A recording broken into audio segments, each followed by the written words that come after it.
지난 시간에 이어서 릴리프 가공 방식에 대해서 살펴보도록 하겠습니다. 이번 시간에는 REST 가공과 NC 데이터를 출력하는 방법에 대해서 살펴보겠습니다. 지난 시간에 곰돌이 모델링을 불러와서 황삭 툴패스, 중삭, 정삭 툴패스를 생성하고 그 각각의 툴패스를 시뮬레이션하여 툴패스가 어떻게 가공되는지, 가공된 후에 어떤 형상으로 살이 남게 되는지 살펴보았습니다. 황삭, 중삭, 정삭을 모두 마친 후에도 지금 보이는 것과 같이 이 초록색 바운더리 영역, 정삭의 공구 R값이 들어가지 못한 영역에 이와 같이 코너 부분에 살이 남게 됩니다. 그러면 이와 같이 남은 살 부분에 대해서 가공을 더 작은 공구로 하기 위해서 그 영역을 찾아서 다시 더 작은 공구로 나머지 부분에 대한 살을 제거하도록 하겠습니다.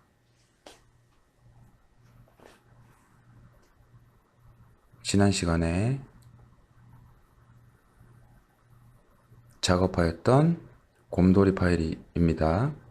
황삭과 중삭과 정삭의 시뮬레이션을 마친 상태이고요. 정삭의 공구 R값이 이 코너 부분에 남아있는 것을 확인할 수 있고요. 이러한 코너 영역을 한번 찾아보도록 하겠습니다. 툴패스 메뉴를 선택하고 툴패스를 선택하고 3D 툴패스 영역에 3D 레스터 머시닝 툴패스 생성 아이콘을 클릭하게 되면 지금 현재 릴리프로부터 잔삭을 찾을 것인지 아니면 제가 선택한 벡터 영역 안에서 잔삭을 찾을 것인지 그 잔삭을 찾는 영역에 대한 옵션을 먼저 선택할 수 있습니다. 저는 따로 선택 영역 없이 전체 릴리프의 살이 남은 구간을 모두 찾도록 즉 첫 번째 옵션을 선택하겠습니다. 다음으로 가공된 영역을 정의하는 방법이 있는데 지금 프로젝트 창에 보이는 생성된 툴패스를 모두 시뮬레이션 한 후에 거기에서 남는 살을 찾을 것인지 마지막 툴패스 시뮬레이션 지금 정삭 툴패스 마지막으로 만든 정삭 툴패스를 시뮬레이션 하고 남은 살을 찾을 것인지 현재 시뮬레이션을 지금 보이는 현재 시뮬레이션에서 남은 살을 찾을 것인지 옵션을 설정할 수 있습니다. 여기에서 다시 시뮬레이션 할 필요 없이 저는 세 번째 옵션 현재 만든 시뮬레이션 상태에서 남은 살을 찾도록 하겠습니다. 툴패스로부터 커습 무시가 있는데요. 커습이란 볼공구가 옆으로 지나가면서 남기는 이 볼공구의 살을 의미하게 됩니다. 이때 커습 공차가 0.2로 0.2보다 작은 살들에 대해서는 무시하겠다 라는 옵션인데요. 0.2가 조금 큰 것 같아서 커습 공차는 0.1로 하도록 하겠습니다. 레스터 바운더리 레이어 지금 이 옵션 제가 방금 설정한 옵션으로 벡터를 생성할 것인데 그 벡터에 관리되는 레이어 이름을 설정할 수가 있습니다. 해서 잔삭 바운더리 라는 이름의 레이어를 생성하여서 지금 가공하고 남은 살의 영역을 찾아주는 벡터들을 이 레이어에 관리되도록 설정하도록 하겠습니다. 바운더리 생성을 눌러서 생성된 벡터를 확인하기 위해서 3D 뷰 툴바의 토글 벡터를 눌러서 생성된 잔삭을 해야 되는 영역을 살펴보도록 하겠습니다. 지금 3D 잔삭이라는 기능을 이용해서 현재 시뮬레이션 부분에서 남은 살들, 이렇게 정삭 공구가 가공하지 못한 영역에 대해서 자동으로 그 영역을 3D 잔삭 기능을 이용해서 손쉽게 찾을 수 있습니다. 이와 같이 찾은 영역, 자동으로 찾은 영역에 정삭 공구보다 더 작은 공구로 이 나머지 살을 없앨 수 있는 툴패스를 생성해 보도록 하겠습니다. 3D 장삭은 제가 원하는 잔삭 구간에 대한 영역을 찾았으므로 X를 눌러 창을 닫겠습니다. 다음으로 잔삭 영역에 대한 툴패스를 만들기 위해 프로젝트에서 툴패스를 선택을 하고 하위에 툴패스 메뉴가 보이게 한 뒤 3D 툴패스에서 릴리프를 통한 툴패스 생성 단추를 클릭하여 선택된 벡터 영역에만 툴패스를 생성해 보도록 하겠습니다. 영역 가공에서 선택된 벡터 안쪽으로 가공하도록 설정하고 정삭 옵션에서 이전에 가공하였던 1.5파이 정삭 공구보다 작은 조각 공구날을 사용하는데 조각날 중에 가장 얇은 정삭보다 얇은 10도의 0.125파이를 가지고 있는 조각날을 선택하여 툴패스를 생성하도록 하겠습니다. 다른 옵션은 그대로 기본으로 놓고 툴패스의 이름을 잔삭이라 하고 지금 계산을 눌러서 툴패스를 계산해 보도록 하겠습니다.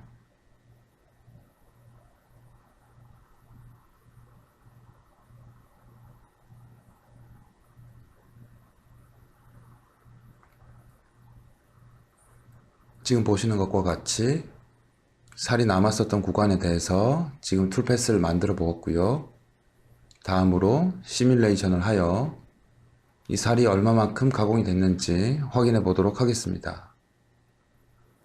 잔삭 툴패스를 만들었으므로 릴리프 가공 툴패스는 X4를 눌러서 창을 닫겠습니다. 잔삭 툴패스를 선택한 상태에서 잔삭 툴패스 메뉴 영역에 보면 시뮬레이션 조절바를 이용하여서 제가 가공된 모습을 볼 수도 있고요. 그 옆에 시뮬레이션 툴패스라는 메뉴를 이용하여서 시뮬레이션이 완료된 상황으로 바로 보실 수도 있습니다. 지금 보는 것과 같이 이전에 R 영역이 있었던 부분에 조각 공구로 그것을 가공하여 이와 같이 잔삭이 모두 진행된 것을 확인할 수 있습니다.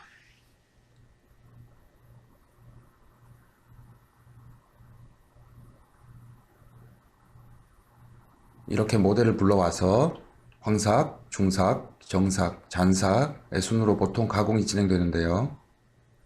이것은 기계에서 돌릴 수 있는 NC 데이터로 이제 출력이 되어야 합니다. NC 데이터로 출력하는 방법은 어떻게 하는 것인지 살펴보도록 하겠습니다. 먼저 툴패스를 다시 한번 선택하여서 툴패스 관련된 메뉴들이 보이도록 하고요. 툴패스 작업 영역의 첫 번째 아이콘 툴패스 저장이라는 기능을 이용하여 NC 데이터를 생성할 수 있습니다. 이때 NC 데이터를 생성하는 방법으로 황삭과 릴리프 가공, 이제 종삭 가공이고요. 정삭 가공, 잔삭 가공, 이와 같이 4개의 툴패스를 하나의 NC 데이터로 내보낼 수도 있고요. 따로따로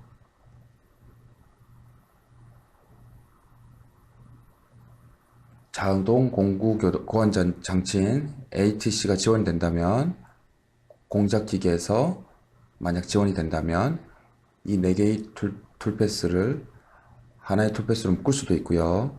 그렇지 않은 경우에는 하나씩 하나의 NC 데이터로 따로따로 출력이 가능합니다. 만약에 NC 가공기계가 ATC를 지원한다면 앞에 보이는 이 공구 번호가 각기 다른 공구마다 번호가 다르게 있어야 합니다. 지금은 그 설정을 하지 않았기 때문에 따로따로 툴패스를 하나의 NC 데이터 하나씩 포스트 해보도록 하겠습니다. 지금 왼쪽 세이브 옵션을 보면 Save Toolpath to Separate File이라는 옵션이 있는데요. 이 첫 번째 옵션을 선택하게 되면 이 툴패스 하나하나별로 NC 데이터가 총 4개가 생성이 되게 됩니다. 이때 NC 데이터를 생성할 때 머신 파일 포맷,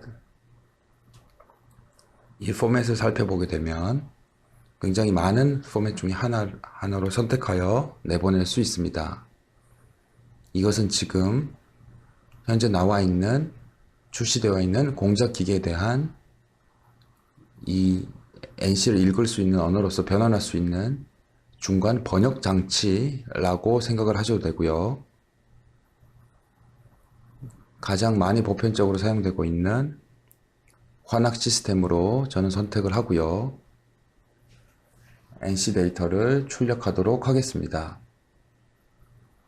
세이브 버튼을 눌러서 지금 제가 생성한 툴패스의 NC 데이터를 출력할 수 있습니다. 세이브를 누르기 전에 경로를 바탕화면으로 해놓았고요. 이 바탕화면으로 출력되도록 설정하는 부분은 Changes for Directory라는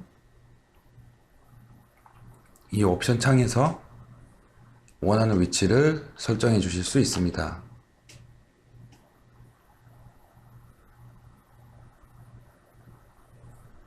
세이브를 눌러서 바탕화면에 NC 데이터를 출력하도록 하겠습니다.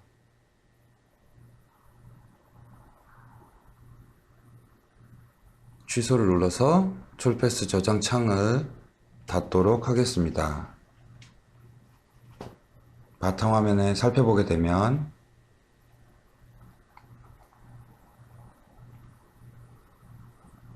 툴패스 1, 2, 3, 4로 해서 이제 제가 생성한 4개 파일이 출력된 것을 확인할 수 있습니다. 메모장을 열어서 각각의 파일이 어떤 내용을 가지고 있는지 확인해 보도록 하겠습니다.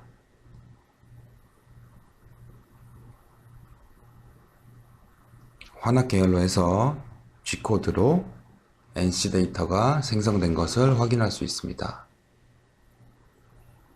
이 툴패스 1, 2, 3, 4는 아트캠에서 생성한 황삭, 중삭, 정삭, 잔삭의 순서대로 NC 데이터가 생성이 되고, 지금 이 NC 데이터는 황삭 툴패스가 가공될 수 있도록 기기를 구동할 수 있는 NC 데이터로서 출력이 되었습니다. 그럼 다음으로 ATC가 지원되는 기계의 NC 데이터 출력 방법을 살펴보겠습니다.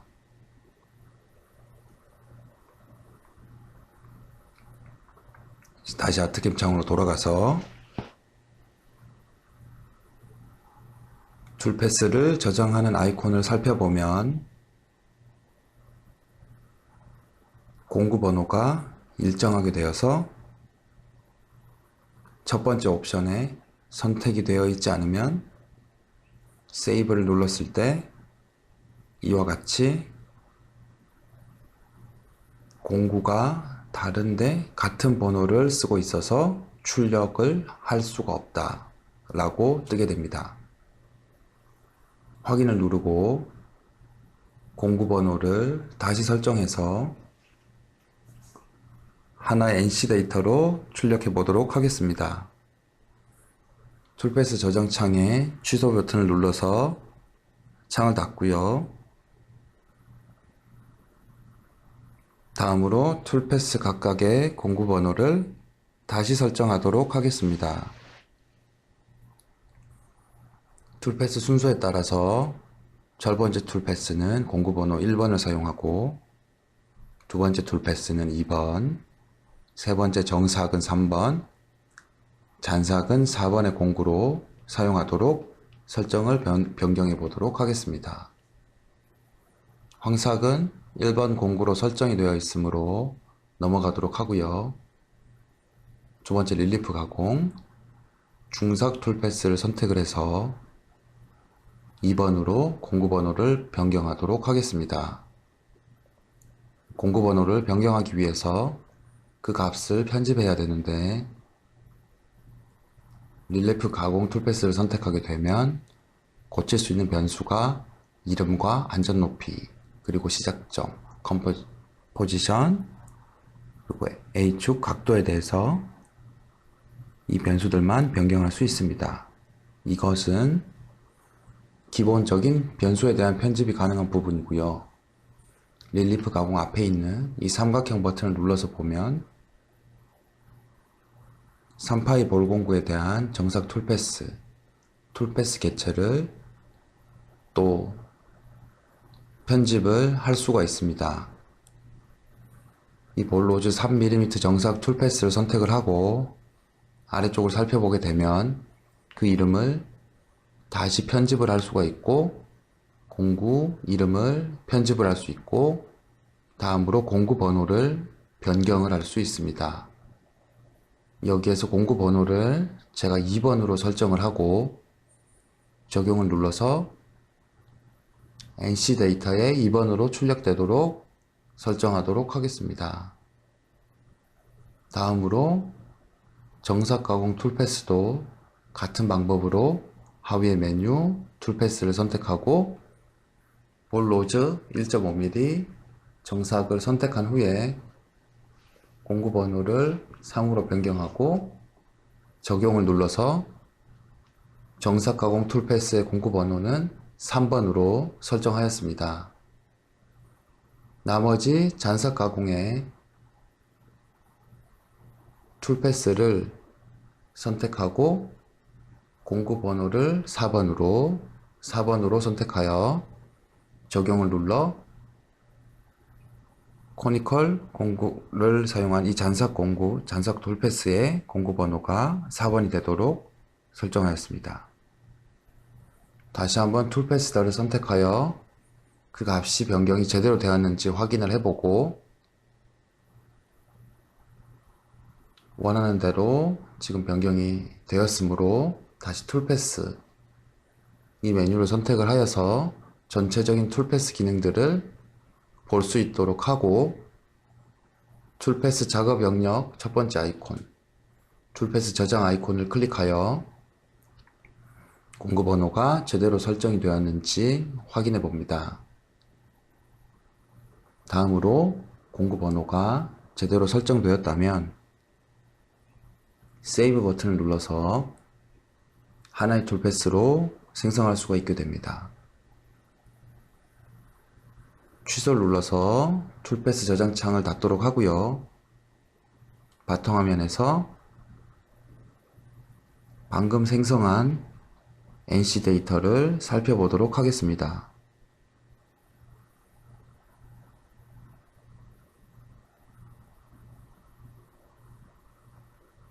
메모장에 방금 생성한 NC 데이터를 열어서 보면 처음에 기기 원점으로 가고 걸려있었던 보정값들을 다 취소하고 공구 번호를 1번으로 교환을 합니다.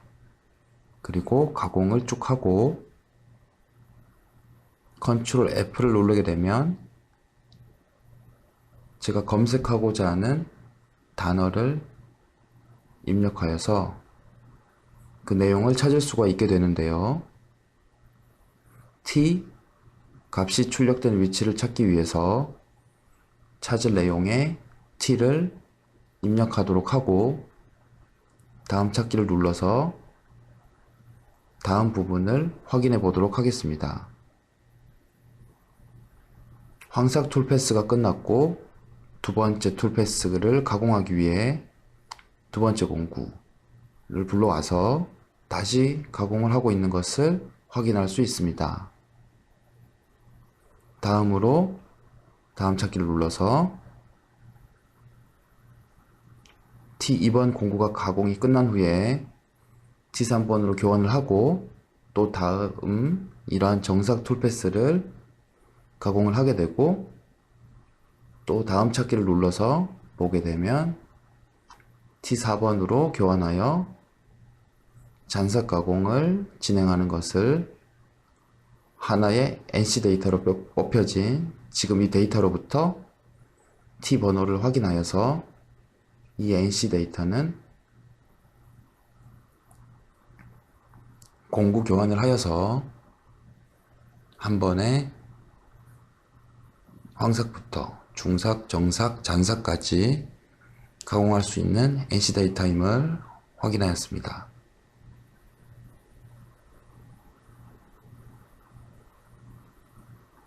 지난 시간에 이어 이번 시간까지 아트캠에서 생성된 릴리프 데이터를 가공하기 위해 툴패스를 생성해 보았습니다. 아트캠에서 제공하는 툴패스 기능 중 황삭과 정삭을 이용하여서 황삭, 중삭, 정삭, 잔삭의 툴패스를 생성할 수 있었고 툴패스를 가공하고 남은 살들을 찾는 3D 잔삭 찾기 기능까지 살펴보았습니다. 또한 이것을 조각기 등의 공작기계에서 가공하기 위해서 NC 데이터로 출력하는 방법도 살펴보았고요. NC 데이터로 출력할 때는 각자 보유하고 있는 NC 데이터의 타입을 선택하여서 ATC가 자동 공구 교환 장치가 가능한 기계는 공구 번호까지 적용한 후에 하나의 NC 데이터로 출력하여 한 번에 가공할 수 있는 내용까지 살펴보았습니다. 감사합니다.